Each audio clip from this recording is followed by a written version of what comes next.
Iran में चल रहा विरोध प्रदर्शन किस तरह से नई मुश्किल खड़ी कर सकता है और इसके पीछे ट्रंप की क्या रणनीति है, पूरी डिटेल इस पर हम आपको दे देते हैं ग्राफिक्स के जरिए। चलिए जानकारी आपको देते हैं, बताते हैं हो क्या रहा है। देखिए, बीते साल 28 दिसंबर से ईरान में विरोध प्रदर्शन शुरू हो रहे हैं। हम प्रहार में लगातार इस पर आपको जानकारी भी दे रहे हैं। शुरुआत महंगाई से हुई थी और धीरे धीरे वो मुद्दा ही बदल गया। अर्थव्यवस्था को लेकर सवाल शुरू हुए और प्रदर्शन राजनीतिक बदलाव और मानवाधिकार मुद्दों पर फिर केंद्रित हो गए। अब अर्थव्यवस्था की बात ही नहीं हो रही है। सड़कों पर सरकार विरोधी नारे आम तौर पर लगाए जा रहे हैं और बड़ी संख्या में भीड़ पहुंच रही है। सरकार की ओर से कड़ी कार्रवाई की बात हो रही है, गिरफ्तारियां हो रही हैं, गोलीबारी हो रही है, फायरिंग हो रही है। ईरान में सड़कें और अस्पताल कहा जा रहा है कि लाशों से भरे पड़े। हजारों लोगों की मौत हो चुकी है, बड़ी संख्या में लोग घायल हैं और गिरफ्तार भी किए जा चुके हैं। अमेरिकी राष्ट्रपति डोनाल्ड ट्रंप इसमें आग में घी डाल रहे हैं। उन्होंने तीखे बयान दिए हैं। ट्रंप ने ईरानी अधिकारियों की सभी बैठकें जो उनके साथ होने वाली थी रद्द कर दी। पहले प्रपोज थी मीटिंग्स, उसे रद्द कर दिया। ट्रंप ने ईरानी नागरिकों से अपील की है कि आप प्रदर्शन जारी रखें और अपील यहीं तक सीमित नहीं है। उन्होंने क्या कहा है आगे? उन्होंने कहा कि अपनी संस्थाओं पर कब्जा कर लो और अगर संभव हो तो उनको हथिया लो। हथियारों के नाम बचा कर रखो, यानी हथियारों के जो नाम है उन्हें लिखकर नोट करके आप रखिए। वो जो हथियारे हैं वो भारी कीमत झुकाएंगे, डोनाल्ड ट्रंप ये कह रहे हैं। ट्रंप ने आगे कहा है कि अमेरिका की मदद रास्ते में है। अब इस सेंटेंस का अर्थ बहुत बड़ा है। तो क्या अमेरिका अटैक करने वाला है, पहुंचने वाला है? ये सवाल है। ट्रंप का ये बयान सैन्य धमकी के रूप में भी ईरान के लिए देखा जा रहा है। ट्रंप कह रहे हैं कि हम लोगों को मरते नहीं देखना चाहते, आजादी चाहते हैं। ट्रंप ने ईरान के साथ व्यापार करने वाले देशों पर, हमने आपको कल ही बताया था कि कैसे 25% एक्स्ट्रा टैरिफ लगा दिया है। ईरान ने भी इस पर जवाब दिया है, कहा है कि ईरानी लोगों का मुख्य हथियारा ट्रंप है, नेतन्याहू है। ईरान ये कह रहा है, खामनेई ये कह रहे हैं। ईरान ने यूएन में ट्रंप के बयान की शिकायत भी कर दी है कि वो आग भड़का रहे हैं। ईरान के पूर्व शाह के बेटे रेजा पहलवी की सशस्त्र बलों से अपील ऐसे में सामने आई। वो भी ट्रंप की भाषा बोल रहे हैं, कह रहे हैं कि आप ईरान की सेना है, इस्लामिक रिपब्लिक नहीं है। जल्दी जनता के साथ खड़े हो जाइए, समय कम है। पहलवी जो सेना है वहां पर, उसे भी भड़का रहे हैं कि आप जनता के प्रदर्शनों का हिस्सा बनिए। यानी कुल मिलाकर समझिए कि अभी हालात बहुत अलग तरीके के चल रहे हैं। और अभी खामनेई को लेकर यूक्रेन के जो राष्ट्रपति हैं ज़ेलेंस्की भी ईरान को लेकर घेर रहे हैं प्रदर्शनकारियों के साथ। आपको बताएं ज्यादती हो रही है, ज़ेलेंस्की ये कह रहे हैं। ये बड़ी खबर आपको बता रहे हैं। खामनेई को यूक्रेन के राष्ट्रपति ज़ेलेंस्की ने घेरा है, कह रहे हैं कि प्रदर्शनकारियों के साथ ज्यादती हो रही है, ईरान में बेगुनाहों को मारा जा रहा है। ज़ेलेंस्की यूरोप में भी बदलाव जरूरी बता रहे हैं, कह रहे हैं कि रूस ने जो खून खराबा किया है वो लंबा खींच रहा है। तो अब ज़ेलेंस्की की आप ये कहें कि मजबूरी है वही भाषा बोलना जो अमेरिका बोलता है, क्योंकि उन्हें समर्थन मिल रहा है। जो भी वजह हो, लेकिन अब ईरान में बदलाव होना जरूरी है। ज़ेलेंस्की भी यही बात दोहरा रहे हैं। України працюють цілодобово. Погода додає викликів, надзвичайних викликів. Важливо. तो देखिए, वोलोदिमीर ज़ेलेंस्की का कहना है कि ईरान में गलत हो रहा है, लेकिन यूक्रेन के साथ भी गलत हो रहा है। वो ये भी साफ साफ कह रहे हैं, मतलब रूस यूक्रेन का जंगी मोर्चा भी अब विश्व युद्ध का टर्निंग पॉइंट बनने के लिए तैयार है। आप ये समझिए, क्योंकि हमले रुके नहीं है, लगातार हो रहे हैं। लेकिन इस विश्व युद्ध का परिणाम क्या हो सकता है? यूक्रेन इस स्थिति को पहले भी देख चुका है, लेकिन आग के बदले आग, ये हालात पूरी दुनिया को जला देने के लिए काफी हैं। और यूक्रेन में लगा लाशों का ये ढेर ये साफ बताता है। आप देखिए,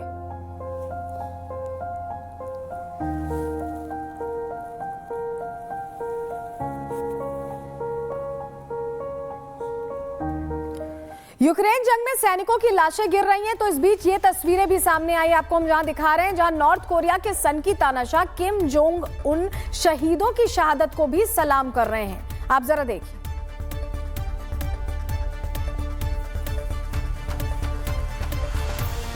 लेकिन नॉर्थ कोरिया के शहीदों को सलाम करते सन की तानाशाह किम जोंग खुद साउथ कोरिया के खिलाफ सबसे बड़ी जंग लड़ने की तैयारी कर रहे हैं। खुद के हथियारों को धार देने में कैसे जुटे हुए हैं, उसकी तस्वीर भी हम यहां आपको दिखा रहे हैं। तैयारी उनकी तरफ से भी चल रही है साउथ कोरिया का सामना करने के लिए।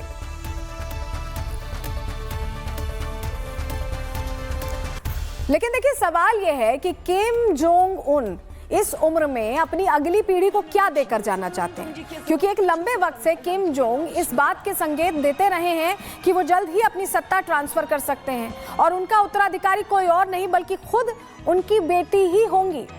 तो क्या अपनी बेटी के लिए जंग लड़ना चाहते हैं, इस तरह से सत्ता हस्तांतरण करना चाहते हैं?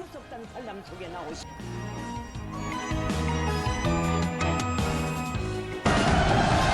경애하는 김성문 동지께서 출석단 살람 속에 나오십니다. लेकिन आज इस जंगी हालातों के बीच सबसे बड़ा सवाल तो यह है कि आपस में उलझे ये देश अगर दो ध्रुवों में बंटते हैं तो कौन किसके साथ खड़ा नजर आएगा और भारत का पक्ष क्या होगा। ग्राफिक्स के जरिए चलिए पूरी डिटेल आपको फटाफट दे देते हैं। आपके सामने जानकारी हम रख रहे हैं। ईरान आज सबसे कमजोर दौर में है, उसके प्रॉक्सी साथी कमजोर हो चुके हैं। सीरिया में असद सरकार का पतन हो चुका है और रूस खुद यूक्रेन युद्ध में फंसा हुआ है। ऐसे में ईरान के पास गिने चुने साथी बचे हैं। उधर खामेनेई के उत्तराधिकारी को अनिश्चितता है, इसने विरोधियों के हौसले बुलंद कर दिए हैं। दुनिया ये देख रही है कि चीन क्या रुख अपनाता है। 2021 में ईरान से समझौता करने वाला चीन मौन है। चीन अपनी सेना को वर्जिन आर्मी मानता है, वो आर्मी जिसने दशकों से युद्ध नहीं लड़ा है। वो अपनी पोल खुलने के डर से सैन्य हस्तक्षेप से बच रहा है और चीन संभवतः पर्दे के पीछे से अमेरिका की मदद भी कर सकता है। विश्लेषक इसे कोल्ड वॉर का नया संस्करण बताते हैं, जहां चीन पूर्वी दुनिया में अपनी धाक चाहता है और बाकी दुनिया के लिए अमेरिका को खुली छूट दे रहा है ताकि दो महाशक्तियों वाला वर्ल्ड ऑर्डर बन सके। वहीं रूस ने ट्रंप के बयान का खुलकर विरोध किया है। रूस का रुख साफ है कि वो ईरान में दखल बर्दाश्त नहीं करेंगे। मुस्लिम देश किसके साथ होंगे ये कहना अभी थोड़ा मुश्किल है। भारत और अन्य एशियाई देशों का रुख न्यूट्रल नजर आता है। तो ये अब इस पूरे मामले को लेकर आप समझिए, defence expert retired colonel TP Tyagi से भी हमने समझने की कोशिश की कि क्या हालात बन सकते हैं। उस पर उन्होंने क्या कहा है, आप उन्हें सुनिए। ईरान ने कहा है कि अगर मेरे ऊपर अमेरिका ने अटैक किया तो मैं अमेरिका के सारे मिलिट्री बेसिस के ऊपर अटैक करूंगा, इजराइल पर भी अटैक करूंगा। यानी कि Qatar, Bahrain, Kuwait, Syria, United Arab Emirates, Saudi Arabia, इन सब में अमेरिका के मिलिट्री बेसिस है, वो इन पर अटैक करेगा। यानी कि एक महायुद्ध होने का पूरा ग्राउंड बन जाएगा। उधर ये उम्मीद करना कि कोई ईरान के फेवर में आएगा कम है, लेकिन टर्की उसके फेवर में आ सकता है।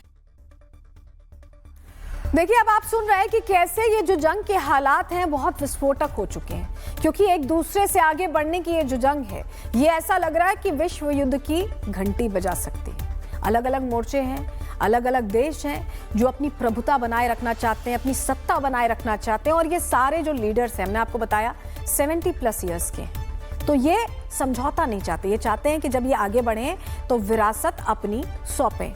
इसीलिए हम कह रहे हैं, ये जो तस्वीरें जो हम आपको दिखा रहे हैं वो इसीलिए दिखानी पड़ रही है क्योंकि हमको ऐसा लग रहा है कि जैसे प्रथम विश्व युद्ध हुआ था वैसी ही स्थिति अभी बनी हुई है।